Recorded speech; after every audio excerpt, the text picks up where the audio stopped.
on, guys? Welcome back to Movie Positive. Obviously, this is a different situation here.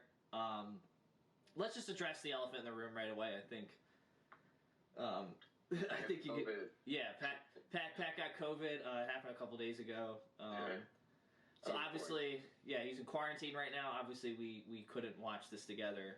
We couldn't even record this video, and we were debating literally right before how we were going to do this, and I think you came up with the better idea. We still get to sort of watch it together, though, which was we did. Yeah, so he's here via Skype. But this is how we're going to do it. I think he'll be back next week, right?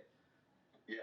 Yeah, next week. So yeah, temporarily you have to deal with this, but hey, this is Drunk Reviews. Anything happens, everything happens. But also, Pat, let's get into WandaVision, Pat. Episode 4.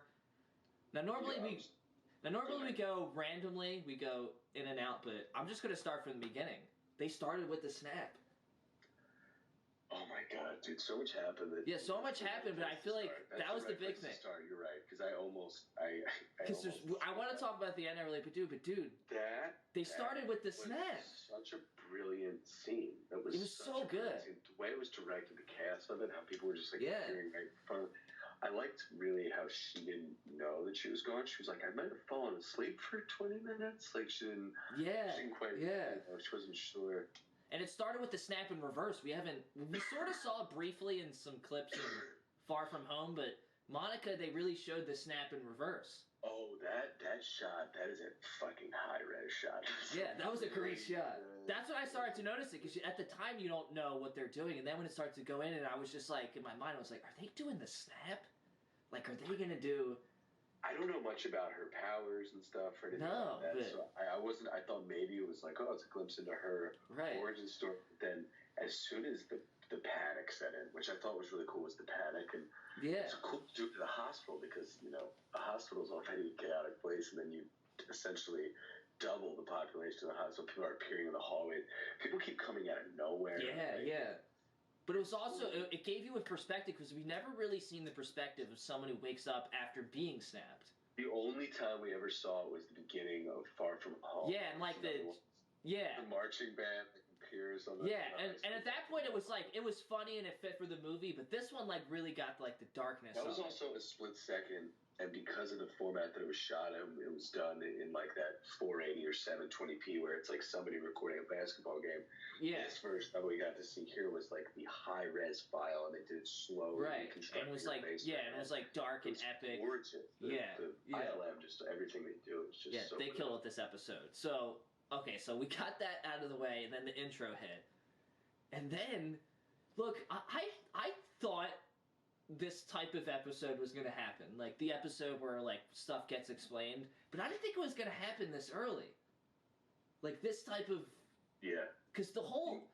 it kind of explained everything that we've been theorizing about. Like, there's still a lot we don't know. But as far as the outside aspect of it, like, we learned so much in this episode.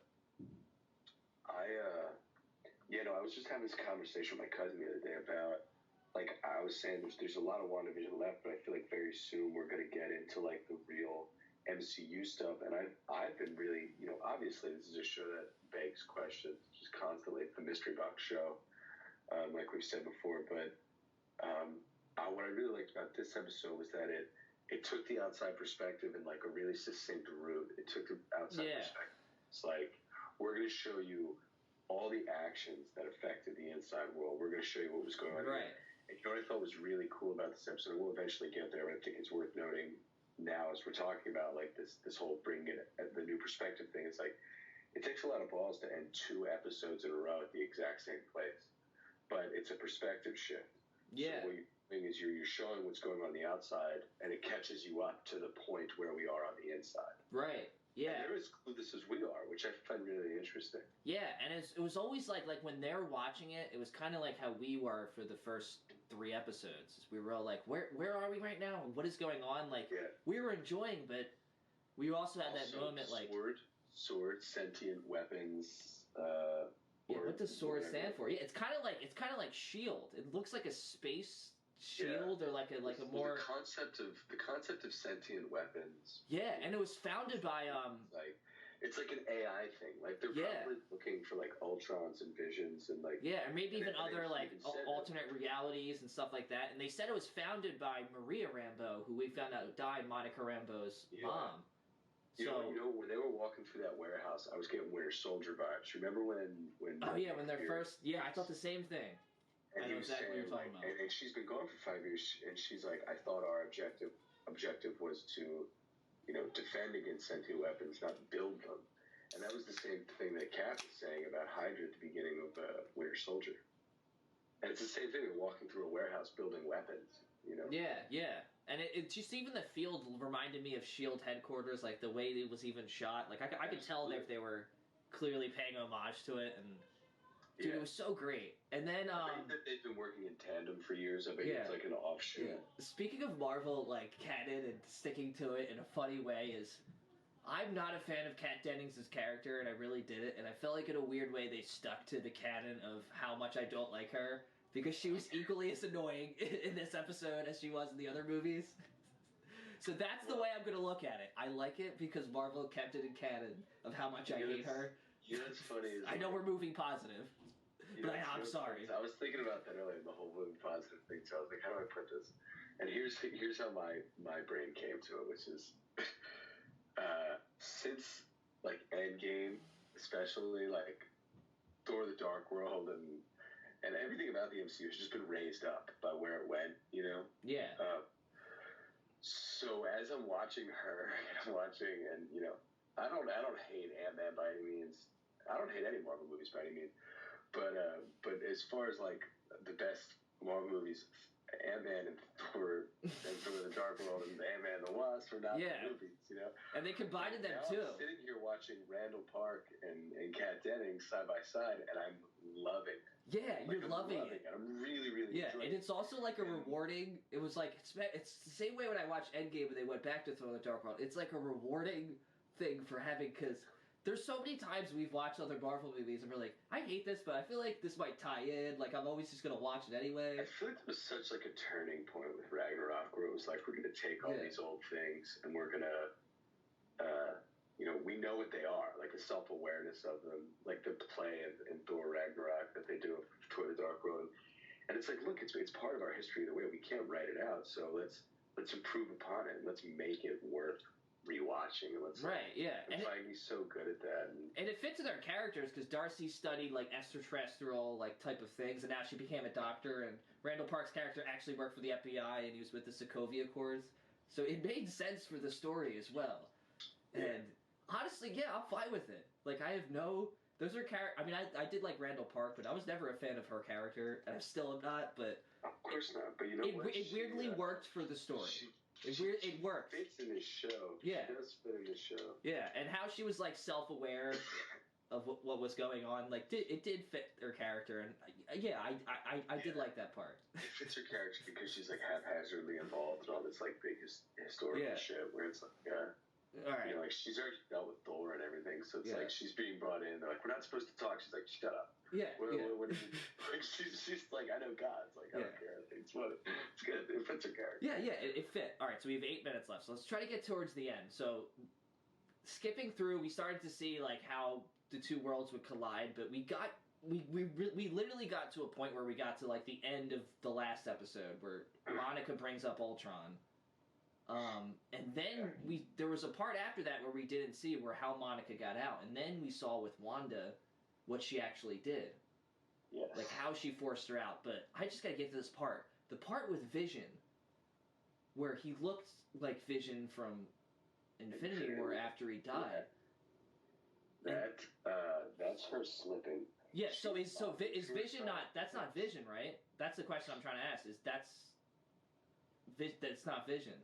Maybe it's Vision's body that Wanda is using in her reality. Because literally, when Monica gets out, she's like... It's a Vision that she's creating, maybe. Yeah. Because... I don't know, man. Because... I don't know, that freaked me out. That literally freaked me out. In like a good way, but also I was like, whoa. That was a really dark moment. It was, yeah. It was one of the darkest moments of the show. To sneak it up on you like that, in a moment we've already seen. Yeah. You really don't see it coming. No, and we didn't see it coming, but you know it. Like once you see him like that, like, oh fuck, man, that's from Infinity War. That's how we saw him, and it was fucking sad. But then Monica gets out after, and literally, the first two things she says like, "It's Wanda, it's Wanda." So I think that's basically confirming that this is Wanda. One thing we said in last week's review is I said, "Is Wanda the villain of this story?" Now I'm going to touch on that, but also a conversation you and I had like a year ago, like shortly after Endgame. We were talking about the possibility of Phase 4, maybe even right before Endgame. And I remember saying to you that Wanda would make a great villain.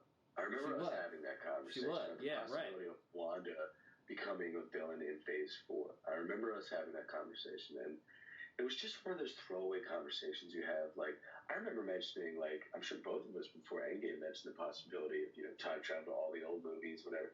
But when you're a big Marvel fan, all of us know you theorize 1,000 different ways over and over. Yeah, like what would work, what would not, and something and when like. you finally get there, it's usually not the exact one that you thought it was going to be. Yeah. But that you went the other route, but you nailed it. Like, I had no idea where this is going.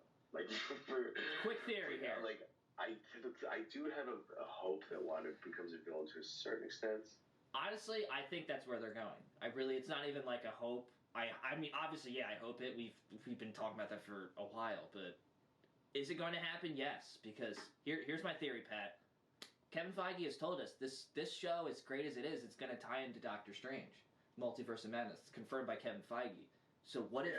Okay, so who at this point of any MCU character, Pat, based on powers, who is the only person to fix this or try to help them right now? It's Doctor Strange. Yeah. He can alter. Doctor Strange, actually, I even thought about it in a one-on-one fight. He's maybe the only person who can actually like take her because he can do weird shit too. Yeah, he could confuse her. Yeah, he could confuse her. So I just want to see Doctor Strange walk into her reality. Like, what's gonna happen? He's gonna fit right away. Well, the thing. Yeah, he'll be in a different element. Like he's gonna be impervious to it. In a way, If he showed up in the 1950s, he would be walking around in color. Yeah. Like, I feel like it wouldn't get to him. Like he'd be the only one who could barrier it out. So my prediction for this season, we have talked about it, but I think more of watching the next 4 episodes, I totally agree. Doctor Strange has got to show up at some point in the season. He has to. I think he is. From a logical standpoint, like, how are they going to, like, end this or have some type of resolution? Or maybe it just ends really darkly, but how that ties into his movie, I feel like he's got to show up, man. And I want it to happen so bad. I'm going to fucking lose it if that actually happens. I was sitting here and seeing... Oh my God. I will freak out. Dude, we're going to lose it. Don't get COVID again. I don't want to miss you for that. Yeah, no, I'll be there. The first episode of this series of us reacting, you gave me that wonderful steelbook. That would be epic if that's what where this series would happen. Is going. But, yeah, man. I mean, we're running a little over, but anything else you want to add? I just, it's an absolutely fantastic episode. I really, really loved it. I like that now we're caught up on two ends, which means that I think moving forward they're going to be intertwined more. I think that the real events of the show interacting on each other inside and outside simultaneously is where things are going to go. Yeah, and we're going to see more stuff going in, like more of like next week could be the 80s sitcom, but there's going to be more stuff that's going to like affect it. Yeah. And like get involved in it and Lord, I'm a voodoo child. And dude, that was only let's talk about that, dude. The end on Jimi Hendrix, like fucking bravo. Did you ever think you would hear Jimi Hendrix in a Marvel movie or end in WandaVision? Maybe. No, but if you told me that's what was coming, it wouldn't surprise me. And that cost a lot of money. Oh, real quick, and you have to absolutely fit this into the video. Fucking Jersey, rap it. Kevin Feige. Oh, yeah. The show is from the mouth of Kevin Feige. Yeah, this whole show, yeah. Dude, you and I, like, looked at each other, and we're both just like, yeah, we're from New Jersey, so just to see that. Like, a lot of Marvel does take place in Jersey with Captain America and stuff, but just be watching this for 3 weeks and now be confirmed that it's in New Jersey. Kevin Feige, Kevin Smith, and us. That's who's from New Jersey. All right. So that pretty much does it, guys. Thanks for watching this definitely different type of review. Hopefully Pat's back next week, and then we can review it properly. But anything else, subscribe to our channel, like us, all that stuff. If you don't like us, fuck you. But as always, Excelsior. Excelsior.